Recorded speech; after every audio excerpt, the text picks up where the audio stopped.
बाजारपेठ police station हद्दीत 4 दिवसापूर्वी एक महिला नामे गायत्री शिंदे तिच्या वडिलांनी मारहाण करून निर्गुण हत्या केल्याबाबत बाजारपेठ पोलीस स्टेशन येथे गुन्हा रजिस्टर दाखल आहे.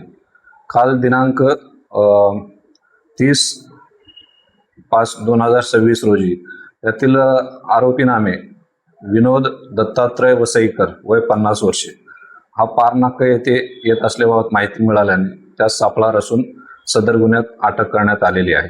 त्यास सदर गुन्ह्याचे पुढील तपास कामी आज माननीय न्यायालयात हजर केले असता माननीय न्यायालयाने तपासाकरिता 4 जून पावेत पोलीस कस्टडी मंजूर करण्यात आलेली आहे. बापाने मुलीने त्यांच्या मनाच्या विरुद्ध लग्न केल्यामुळे मर्डर केल्याचे तपासात निष्पन्न झालेले आहे.